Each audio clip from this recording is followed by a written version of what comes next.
ETF index mutual funds నేర్చుకుని stock మార్కెట్లో రాణించాలనుకుంటున్నారా? వెంటనే ఈ నెంబర్కి కాల్ చేయండి. సుమన్ టీవీ ప్రేక్షకులకి నమస్కారం.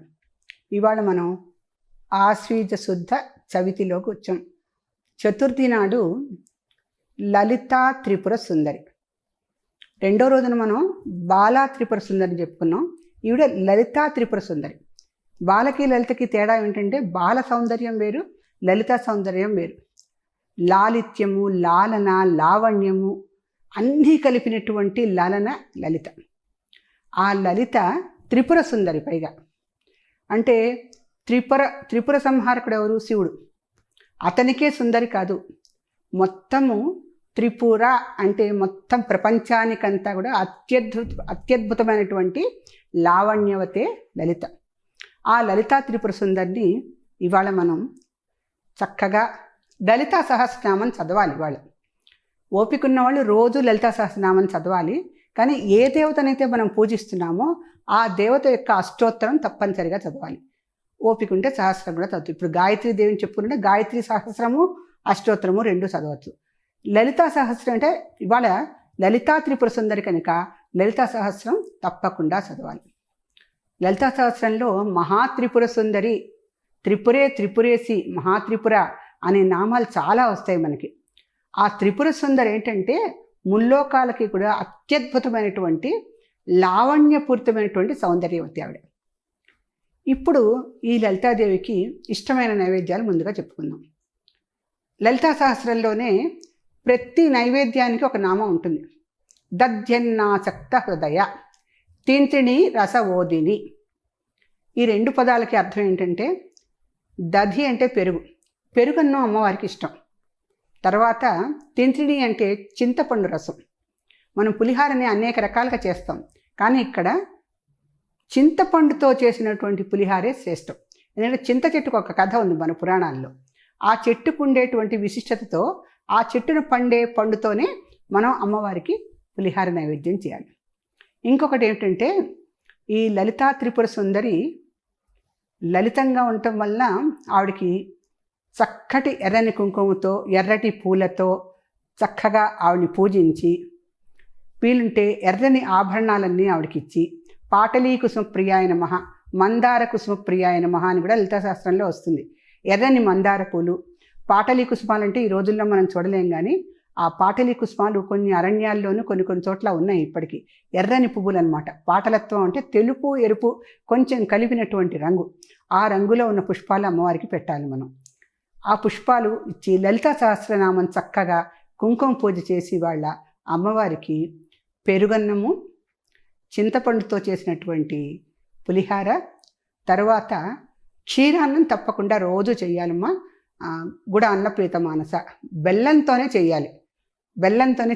ఇతర పదార్థాలతో తీపితో ఉండకూడదు. బెల్లంతో మాత్రమే కలిపి చేసినటువంటి ఒక పాయసాన్నాన్ని ఆవిడకి తయారు చేసి ఇవ్వాలి. ఈ 3 రకాలు తప్పనిసరిగా పెట్టాలి. మిగతావన్నీ మనం మొదట్లో చెప్పినట్టు వడపప్పు, పానకము, పులగము ఇవైతే రోజు ఉండవలసిందే అమ్మవారికి.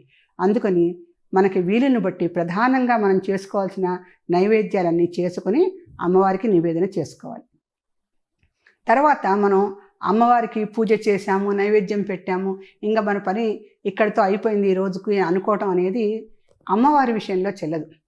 ఎప్పుడు కూడా లలితా త్రిపుర సుందరి అంటే ఆవిడ అనంతరూపిణి, విశ్వవ్యాపిని, విశ్వమాత, వియత్ప్రసూహు అమ్మవారికి నామం.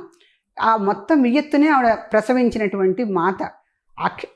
అనేక కోటి బ్రహ్మాండ జనని అమ్మవారు. ఎన్ని కోట్ల బ్రహ్మాండాలు ఉన్నాయో మనకి బ్రహ్మాండాలు ఎన్నున్నాయో కనిపించవు. ఒక భూమి మాత్రమే మనకు తెలుసు, అది కూడా పూర్తి భాగం తెలియదు. అటువంటి ఎన్నో కోట్ల బ్రహ్మాండాలకి అమ్మవారు జనని. ఆమె లలితా త్రిపుర సుందరి. అయితే ఈ లలితా త్రిపుర సుందరి ఏ రకంగా, ఏ విధంగా మనకి కనిపిస్తుంది అంటే, ఈవిడ మహిషాసురమర్ధుడిని చంపింది, శంభుని సింహుల్ని చంపింది. అంటే శంభుని సింహుల్నేమో సరస్వతీదేవ అవతారంలో వచ్చి చంపింది. ఇక్కడ మనకి లలితా సహస్రంలో అసలుకి అమ్మవారి గురించి లేని నామం ఉండదు. భండపుత్ర వధోద్యుక్త బాలా విక్రమనందిత, కామేశ్వరాస్త్ర నిర్దగ్ధ స భండాసుర శూన్యక, మహాపాసు పతాస్నాగ్ది నిర్దగ్ధాసర శూన్యక. ఈ నామాలన్నీ లైన్గా వస్తాయి మనకి. అంటే బండు అనేటువంటి ఒక రాక్షసుని సంహరించడానికి ఆవిడ చాలా బాలా విక్రమనంత పిల్లలు ఎంత ఉత్సాహంగా ఉరుకుతారు, ఆ రకంగా ఆ రాక్షసుడి మీద ఆవిడ ఊరికి లంఘించి అతన్ని సంహరించింది. అతడికి శూన్యకము అనేటువంటి ఒక రాజధాని నగరం ఉందట.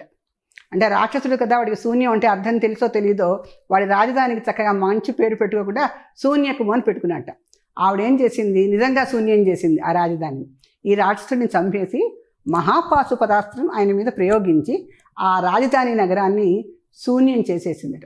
ఇలా మనకు అనేక నామాలు లలితా సహస్రంలో కనిపిస్తాయి. ఆ బంటాసుర వదంతా కూడా ఆవిడ పూర్తి చేసుకొని చక్కగా మళ్ళీ ఇంత యుద్ధం చేసినా, ఇంత భీకరంగా రాక్షసులతో పోట్లాడినా అలవదు సొలవదు, చక్కగా మళ్ళీ లలితా త్రిపుర సుందరిలాగా ఇలా కనిపిస్తూ ఉంటుంది. అందుకనే లలితా త్రిపుర సుందరిని మనం ఎలా కొలవాలంటే అరుణాం కరుణాతరంగితాక్షిం ధృత పాశాంకుశ పుష్పబాణ చాపం అణిమాదిభి ఆవృతం మయూఖై అహమిత్యేవ విభావయే భవానీం ధ్యాయేత్ పద్మాసనస్తాం వికసిత వదనాం పద్మపత్రాయితాక్షిం హేమాభాం పీతవస్త్రాం కరకలితలసద్దేమ పద్మాంబరాంగీం సర్వాలంకారయుక్తాం సతతమభయదాం భక్తనమ్రాం భవానీ. ఈ శ్లోకంలో ఉన్నటువంటి అర్థం ఏంటంటే మొత్తం అమ్మవారిని విశ్వవ్యాప్తంగా ఎంత శక్తివంతంగా, ఎంత చక్కగా ఆవిడ అంటే చెరుకు గడ్డ ధరించి ఎలా ఉంది, బిల్లంబులు ఎలా ధరించింది, ఏ రకమైనటువంటి ఆయుధాలు ధరించింది, ఇన్ని ధరించి కూడా పద్మాసనస్థాం వికసిత వదనం, చక్కగా పద్మాసనం వేసుకొని పద్మములాగా వికసించినటువంటి ముఖంతో పద్మపత్రాయితాక్షం పద్మాల్లాగా ఉన్న కనులతో చెరుకుగడ పట్టుకొని లలిత మనోహరంగా లలితా మహాత్రిపుర సుందరిగా ఆవిడ మనకి 4వ రోజున దర్శనం ఇస్తుంది. ఇక్కడి నుంచి మనము అమ్మవారిని ఇంకా పై స్థాయిలో తీసుకెళ్ళి రాక్షస సంహారం ఎలా చేసింది ఏంటి, అంత అందమైన స్త్రీ అంత చక్కగా వీరరసం అంటే శృంగార రసంలో స్త్రీల సౌందర్యవంతాన్ని పోషిస్తారు. అదే అంత శృంగార రసం నుంచి అమ్మవారు వీరరసంలోకి ఎలా వెళ్ళింది, అంత ఉధృతంగా వీరత్వాన్ని ప్రదర్శించి రాక్షస సంహారం ఎలా చేసింది, అది మనం తర్వాత రోజుల్లో తెలుసుకుందాం. శుభం భూయాత్. స్వస్తి. శ్రీ మాత్రే నమః.